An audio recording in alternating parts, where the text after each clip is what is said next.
노후 파산 남의 얘기일까? 노후를 망치는 세 가지 착각. 1. 생애 설계의 발목을 잡는 착각들. 노후 설계의 발목을 잡는 세 가지 착각이 있는데 그 착각에 빠지게 되면 아무런 의미가 없고 몇 억이 없고 그 착각에 빠지지 않고 미리미리 준비한다면 얼마든지 행복을 찾을 수 있다. 일 많은 사람이 인생의 80 이후는 없는 걸로 안다.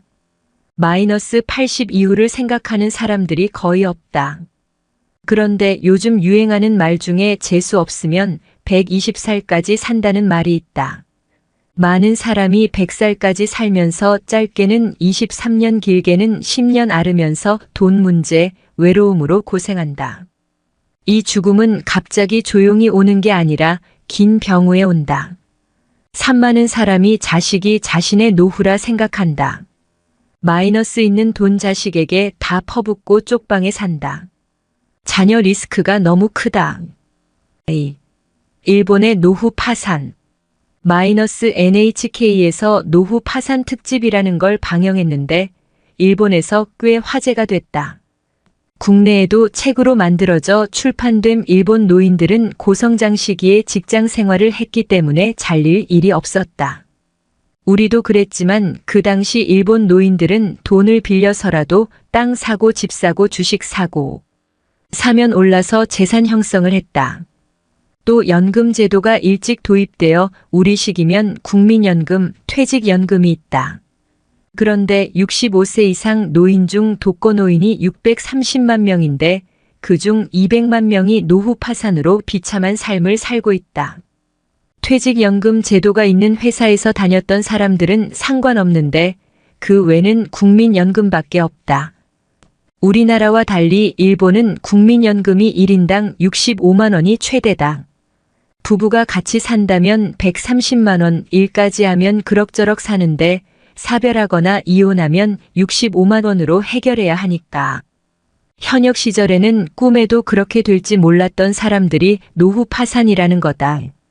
우리는 어떤 가에서 보면 생애 주기 중 재산이 가장 많을 때가 50대인데 가구당 평균 자산이 4억 9천만 원 정도 된다.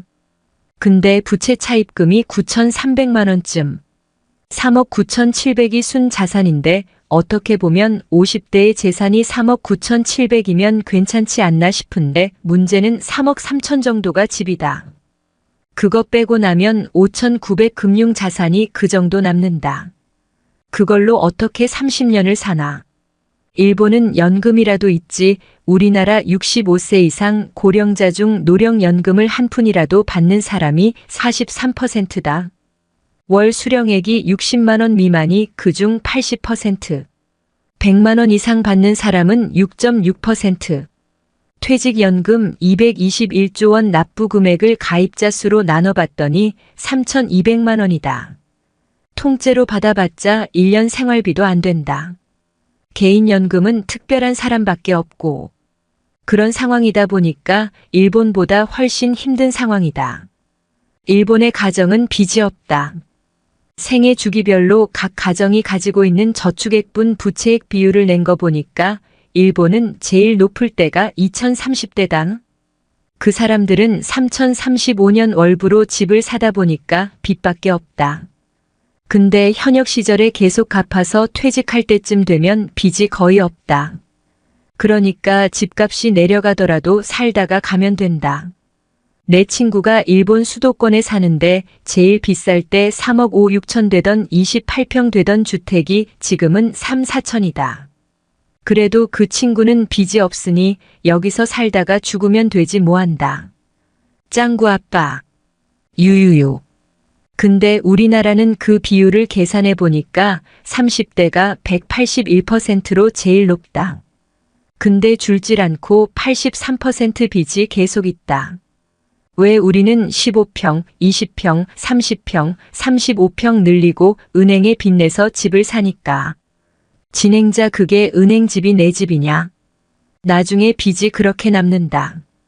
일본 같은 경우는 하우스 푸어의 염려는 거의 없는데 우리는 만약 그때 집값이 내려가는 날이면 하우스 푸어가 얼마나 늘어나겠는가. 3. 또 하나 복지 예산으로 베이비붐 세대들을 도와줄 수 없게 돼 있다. 그대로 받았었는데 이 의미가 무슨 의미인지는 모르겠네요. 일본은 베이비붐 기간이 47년부터 52년까지 6년 계속됐다. 그 다음부턴 2명 1명 떨어졌는데 우리나라는 625대도 한창 낳고 그 후 26년간 계속됐다. 그 사람들이 다 퇴직하면 그 후에 저출산 세대가 어떻게 부양하겠느냐. 결국 각자 도생해야 하고 그게 안 되면 파산이다. 보통 대졸자들이 많은데 그 사람들을 위해 교육비를 다 퍼부었는데 얼마 전 통계 보니까 60% 이상이 자녀 교육비, 결혼 비용에 투자해서 파산할 거라고 한다. 잡코리아가 발표한 자료를 보니 우리나라 퇴직 연령이 51세다. 공기업도 명퇴가 있어서 그런지 55세고 대기업은 49세더라. 65세까지 일하는 직장인 비율은 8%고 퇴직 후 재취업 준비하는 비율은 10%밖에 안 된다. 퇴직 대비 준비를 40대부터 해야 하는데 첫째는 가격 경제에서 낭비 거품 요인을 제거하는 거다. 40년간 고성장 시대를 살아왔기 때문에 우리는 아낀다고 생각하고 의식하지 못하는데 선진국 사람들이 보기엔 우리가 낭비 거품 요인이 많다. 특히 자식들 관련 지출. 이걸 줄여야 우리도 살고 자식들도 산다는 걸 젊어서부터 알아야 한다. 결국은 100세 시대에는 어떻게든 국민 마이너스 개인 마이너스 퇴직 연금 안 되면 주택연금이라도 최소한의 생활비를 만들어두지 않으면 노후가 괴롭다. 일본 내 각부에서 당신의 주 수입원이 뭡니까? 라는 주제로 발표한 자료를 보니 선진국들은 연금 수입이더라. 7,080%가. 근데 우리나라는 12%. 그것도 교사, 군인, 공무원들. 우리나라 노인들은 어떻게 했느냐? 80년대만 해도 자식들이 부양했다. 그게 72%. 지금 그게 25%까지 줄었다. 이미 우리도 25%밖에 안 된다는 거다. 10년쯤 뒤에는 우리도 자식이 도와주는 게 주 수입원인 사람이 선진국처럼 1% 미만일 거다. 세계 어느 나라도 자식이 부모의 주 생활비를 도와주는 나라가 없다. 그렇다는 전제하에 준비해야 하는데 그건 40대부터 생각하지 않고 줄이지 않으면 안 된다. 4. 그 다음에 또 요즘에 퇴직했는데 퇴직금 2억 받은 걸로 주식 사서 노후 자금 마련할 수 없을까요? 라는 질문. 그거 큰일 난다. 자산관리 전략이 인생 단계별로 3단계가 있는데 1. 현역 시절에는 적립해가며 운용하는 단계. 월급 받아 쓰고 남은 건 그걸 적립해가면서 주식도 사고 펀드도 사고. 2. 모아둔 돈을 찾아 쓰면서 남은 돈을 운용하는 단계. 문제는 퇴직하고 나서부터다. 그때는 모아둔 돈을 찾아 쓰면서 남은 돈을 운용하는 단계. 세계적인 평균을 보면 모아둔 자금의 4%씩 매년 빼쓰고 남은 돈을 혼합형 펀드 등을 이용해 연 3% 수익 내서 가면 오래 갈 수 있다. 가능하면 빼쓰는 걸 덜 빼야 하는데 그러려면 연금 수입이 많아야 한다. 나 같은 경우는 국민연금이 130만 원이고 마누라가 임의 가입을 늦게 해서 30만 원이고 그러면 빼쓰는 돈이 줄어든다. 그래서 나는 2억의 정기예금보다 한 달에 50만 원 버는 게 더 크다고 본다. 그리고 지방으로 이전해서 생활비를 줄인다든지 찾아 쓰면서 운용하는 단계에서는 찾는 돈을 어떻게 줄여야 한다. 3. 나이 80 이후. 나이 80쯤 되면 3단계인데 이때는 예금에 넣고 빼쓰는 거다. 가능한 한 2단계에서 적게 찾고 3단계 예금 넣을 돈을 많이 넣어두고 빼쓰다가 세상을 뜨는데 내 노후 자금이 내 수명보다 길어야 하니까. 인출 전략을 잘 세워야 한다. 낭비 앤드 거품 요인 줄이는 거. 3층 연금을 어떻게든 만드는 거. 인출 전략을 잘 세우는 거. 5. 노후의 3대 불안이 돈, 건강, 외로움. 이 세트를 최소화하는 게 결국은 일이다. 돈이 되는 일이든 사회공헌이든 다들 일 이야기하면 신경질 낸다. 일 주면 누가 안 하느냐? 그러니까 미리미리 준비해야 하고 일에 대한 생각도 많이 다르다. 나는 45년 전에 일본 도쿄증권 거래소에 연수를 간 적이 있다. 당시 일본 노인 비율이 전체의 8% 시절인데 그때 일본의 노인들은 체면을 버리고 일을 할 준비가 돼 있었다. 하루는 증권거래소 지하에 문서를 보관하는 창고에 노인들이 문서를 정리하고 있었다. 근데 예전엔 회사 임원, 고위 공무원 등 한 자리씩 하던 사람이었다. 그리고 호텔 가보니까 5시에 젊은 직원들이 퇴근하고 할아버지들이 밤 당번으로 교대하더라. 그거 보고 이제는 오래 살아야 하는구나. 그러면 일을 해야 하는데 멋있고 좋은 일은 젊은이들에게 넘겨주고 저런 허드렛 일이라도 해야겠다는 마음가짐이 생겼다. 고령화의 속도라고 하는 면에서 프랑스에서 155년 동안 진행된 게 일본에선 35년이었다. 거기에 적응 못하고 일본은 20년 넘게 고생했는데 우리는 고령화 속도가 20년이더라. 우리는 26년 동안 총알같이 적응하지 않고는 살 수가 없다. 근데 그 적응 중에 주택에 관한 생각, 결혼에 관한 생각, 자녀에 관한 생각을 옛날 생각에서 180도 바뀌어야 한다. 6. 거기서 제일 중요한 게 절약이라고 본다. 근데 강의 중에 절약이라고 말하면 다들 실망하더라. 재테크 강의라고 해서 무슨 종목 하나 찍어줄 알았는데 재테크 강의에서 절약 이야기한다고. 근데 2030년 동안 고성장 시대를 살았기 때문에 우리는 아낀다고 생각하는데 의식하지 못하는데 선진국이 보기엔 낭비 요인, 거품 요인이 많다. 무슨 1km 가면서 차 끌고 다니고. 우선 예를 들어서 40대 후반의 맞벌이 부부 3커플을 인터뷰했다. 그중 맞벌이에서 연 1억을 버는 부부가 있었다.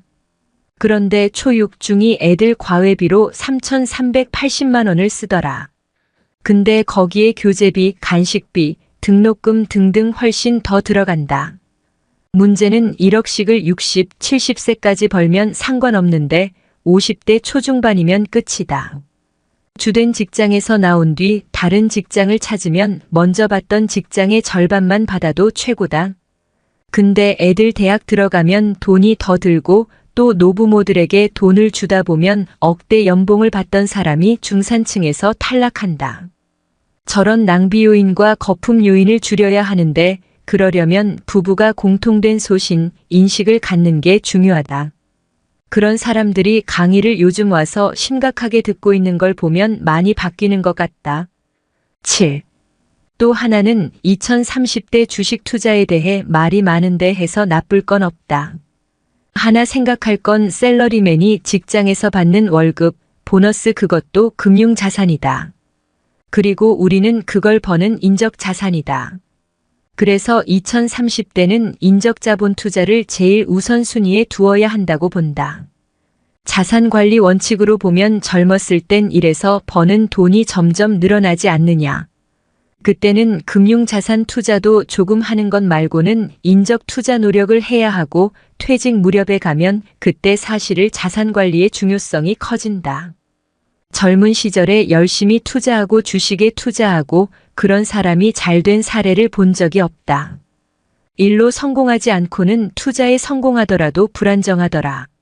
자기 개발, 일에 소홀히 하고 주식 투자를 하더라도 그게 오래 가지 않더라. 2030대는 3층 연금을 가입하고 또 돈이 남으면 펀드를 하는 거고 퇴직연금 중에 자기 퇴직연금을 매달 내는데 그게 DC로 가고 있는데 그걸 살펴보지 않는 사람이 10%더라. 제대로 된 나라에선 그것 중 80% 이상이 펀드로 가 있고 그중 63%가 처음 펀드 투자의 계기가 DC형 연금에 가입하게 되면서 공부를 하게 됐다. 펀드 투자에 대한 지식을 쌓아서 남은 돈으로 펀드를 한다.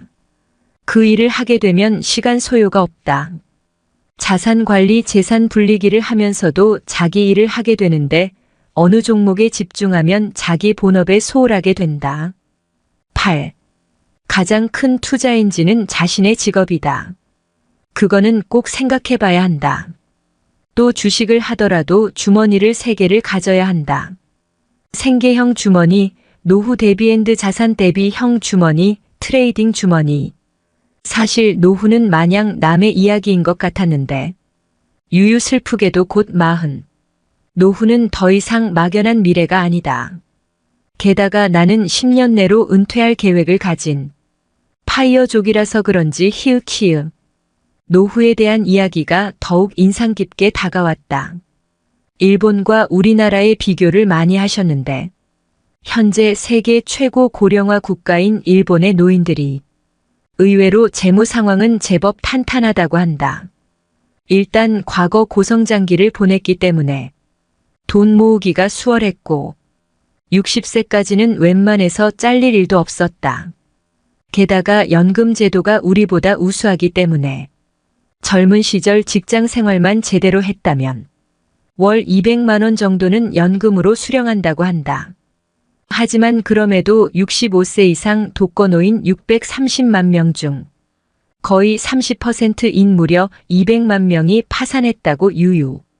일본이 이 정도인데 우리는 어떻게 될까? 프랑스가 초고령 사회로 가는데 150년이 걸렸는데 일본은 지난 35년간 너무나 급속도로 진행되어 잃어버린 30년과 같은 경제 침체를 겪었다. 우리는 이게 26년 일본보다도 35% 더 빠르다. 프랑스보다는 무려 570%나 빠르다. 유유. 1960년생이 무려 110만 명 수준인데 올해 2020년 신생아는 20만 명대로 내려간다. 노인 세대 대비해서 무려 34배나 적다. 몇 년 뒤에는 10만 명대로 떨어질지도 모르겠다. 유유. 고령화 속도가 빨라도 너무 빠르다. 흔히 노후를 위해서 3층 연금, 국민연금, 퇴직연금, 개인연금을 잘 준비하라고 하는데 우리는 일본에 비해서 이게 너무 부실하다. 일단 전 세계에서 가장 극심한 역피라미드 인구 구조는 국민연금과 건강보험의 재정을 악화시킨다. 사실상 윗세대가 아랫세대를 착취하는 폰지 사기와 다름없다. 향후 국민연금은 고갈될 수밖에 없는데 결국 매달 월급에서 떼는 청년들의 연금 보험료를 올리거나 노인들에게 주는 연금 수령액을 깎는 수밖에 없다. 아마 둘 다 이루어질 듯한데 노인층과 청년층 모두에게 엄청난 반발이 일어날 것이다. 지금 신생아보다 무려 34배나 인구수가 많은 베이비부머 세대에게 보험료를 더 걷었어야 했는데 유유 결국 표 때문에 개혁하지 못했다. 그 부담은 후세대가 져야 한다. 유유. 퇴직연금도 허술하기 짝이 없다. 아직 가입하지 않은 중소기업이 너무 많다. 우리 회사도 가입 안 시켜준다. 유유. 그나마 퇴직연금에 가입한 사람들도 자기 연금에 관심이 없다. 자기 연금이 DC인지 DB인지 모르는 사람도 많다. DC인데 어떻게 투자되는지 모르는 인간도 대부분. 그래서 수십 년간의 장기 상품인 퇴직연금에 주식에 투자하는 비율은 5%도 채 되지 않는다. 그래서 연수익률은 매년 1%대 유유참. 게다가 퇴직연금이란 말 그대로 은퇴 후 노후자금으로 사용해야 하는 건데 대부분은 그냥 중간에 목돈으로 찾아 써버린다. 집 사거나 치킨집 차리거나 유유. 개인연금 시장도 너무나 취약하다. 거의 보험 설계사들이 쥐락펴락하는 시장이다. 나 또한 20대 때 아버지 친구 보험 아줌마에게 속아서 채권형 펀드 의무가입 80% 변액연금에 가입했다. 수익률 12%. 나중에 엄청난 손실을 보고 해지했다.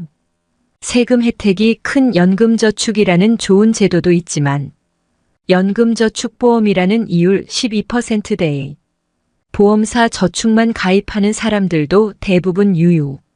해지하면 또 페널티로 수수료 엄청 떼어간다. 아무리 생각해도 보험사는 진짜 도둑놈들 같다. 정리하자면 우리는 일명 3층 연금이라는 국민연금, 퇴직연금, 개인연금 셋 모두 부실하고 취약하다. 유유. 국민들의 금융 문맹률이 너무 심한 것도 문제고, 선진국 은퇴자들의 수입원은 주로 연금이지만 우리는 연금 소득이 불과 12%밖에 되지 않는다. 그나마 공무원, 선생님, 군인 출신뿐 유유. 이 세 연금도 모두 적자라 추후 재정이 걱정된다. 우리나라는 향후 부동산도 큰 문제인데 일본은 퇴직할 때 집에 대한 빚이 거의 없다고 한다.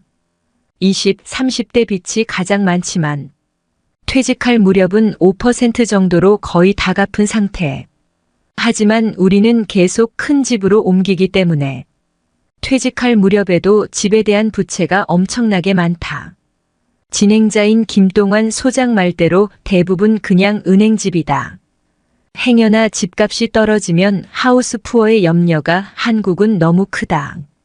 일본은 부모가 죽을 때 남긴 집을 아무도 상속받지 않으려 해서 집값도 안 오르고 받아봤자 세금만 나오니까 시장에 내놔도 팔리지가 않고 유유. 결국 500만 원 얹어준다고 하니 그제서야 연락이 온다고 한다. 3억 후반에 28평 집이 10분에 한 토막 나서 34천만 원 하는 경우도 많다고 한다. 그래도 빚이 없으니 그냥 죽을 때까지 살지 뭐. 라는 초연한 사람이 많다고 히읗히읗. 하지만 한국은 다르다. 빚이 너무 많다. 물론 일본처럼 10분에 한 토막 나는 일은 없겠지만 그래도 2030년 뒤 생각처럼 집값이 오르지 못했을 때 경제나 소비에 미치는 충격이 너무 크다. 사실상 전 국민이 자산 대부분을 부동산에 몰빵하고 있으니 지금 태어나는 아이들보다 34배나 많은 베이비부머 세대가 2030년 뒤 죽고 나면 그 자녀나 손자 세대가 집을 2채씩 물려받아도 집은 남아돈다. 일본처럼 우리도 집에 대한 생각을 좀 바꿔야 한다고. 그러자 김동완 소장이 히읗히읗. 아니 그럼 지난 몇 년간 집값이 이렇게 오른 건 뭐냐고 묻자 히읗히읗. 강창희 대표는 급작스러운 저금리와 부동산은 불패라는 사람들의 믿음, 분위기 때문이라고. 강창희 대표의 말에 공감이 가기도 하지만 우리나라의 부동산은 좀 다를 것 같기도 하고. 부동산과 대중의 관계는 정말 예측할 수 없는 것 같다. 뭐가 되었든 여러모로 지금 일본을 걱정할 때가 아니라 우리 스스로를 심각하게 걱정해야 된다. 이렇게나 심각한 상황 속에서 노후 파산을 피하려면 대체 어떻게 해야 하는가? 대표님이 여러 좋은 말씀들을 해주셨지만 가장 와 닿았던 말은 바로 절약하기다. 특별한 비법이나 투자 방법 따위는 없다. 히읗히읗. 세상에 공짜 점심은 없는 법. 우리는 정말 고성장한 특별한 시기에 살아왔기 때문에 잘 느끼지 못하지만 선진국 사람들이 볼 때 과소비와 낭비가 너무 심하다고 한다. 졸리 대표도 처음 한국에 와서 이렇게 대중교통이 잘 되어 있는 나라에 20대, 30대가 다 차를 끌고 다녀서 놀랬다고 한 것처럼 히읗히읗. 의외로 소비 성향이 너무 높다는 것. 특히 자녀 교육에 너무 많은 돈을 쏟아붓는다. 그렇게 자녀 교육에 노후 자금까지 다 쏟아부었는데 결국 자녀가 잘 안 되면 어떻게 할 것인가? 20년 뒤 자녀와의 대화. 부모 내가 너를 어떻게 키웠는데? 노후 준비할 돈까지 다 너에게 투자했는데 자녀 내가 공부하기 싫다고 했죠?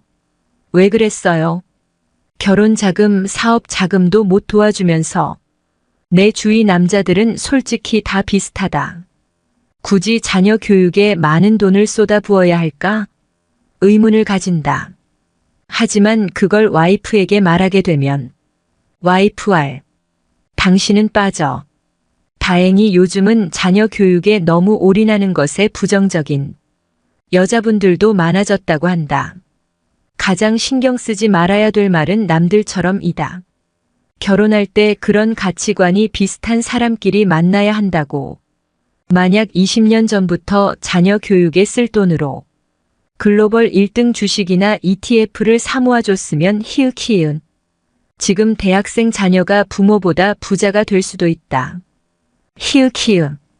그리고 또 하나 인상 깊었던 것은 자신의 본업, 직업이야말로 최고의 투자라는 것이다. 특히 20대, 30대에게는 투자하는 데 쓰는 시간보다 자신의 본업에 집중해서 몸값을 올리는 게 더 중요하다. 어릴 때는 자산의 규모가 크지 않기 때문에 하루 종일 투자에 매달려 있기보다는 본업에 집중하면서 일단 종자돈의 규모를 키우는 게 더 낫다. 나이가 있고 자본이 어느 정도 쌓였다면 그 후부터는 자산 배분을 잘하고 운영을 잘해서 자본을 불려가는 데도 신경 써야 한다. 씁쓸하지만 나도 곧 이걸 더 신경 써야 할 나이가 유유. 사실상 제로금리 시대다. 은행이자 1%.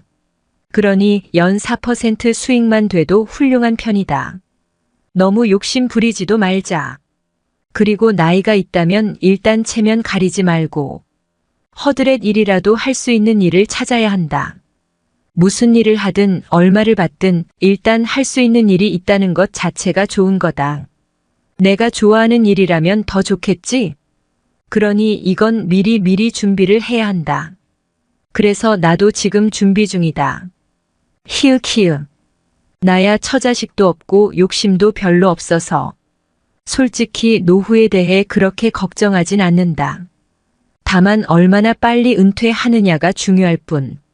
하지만 주변을 보면 진짜 노후 준비라곤 일도 못한 사람들이 많아서 참 걱정이다. 집 한 채가 가지고 있는 전 재산이거나 그마저도 아예 없는 사람들도 많고 노후까지 수십 년이 남아있기에 당장 피부에 와닿지는 않지만 그래도 언젠가는 무조건 찾아온다. 준비를 미리 해야 하고 관심을 가져야 한다. 내가 아는 한 부부는 본인들 노후 준비는 하나도 하지 못하고 심지어 자영업이라 국민연금조차 넣지 못했는데 대치동에서 월세 살면서 아들 둘 연세대 보낸 것을 일생의 자랑으로 여기고 있다. 그 아들 둘은 얼마나 숨막힐까. 유유. 부모의 노후를 책임지면서 결혼이나 제대로 할 수 있을까? 미래에 아무런 준비 없이 노후에 힘들어진다 해도 국가나 자녀가 도와주진 않을 것이다. 스스로 준비해야 한다. 아직 늦지 않았다. 요약. 마이너스 우리나라 사람들의 노후 진짜 걱정된다. 마이너스 부동산과 자녀 교육에 몰빵하지 말자. 마이너스 절약과 직업을 갖는 것이 최고의 투자다.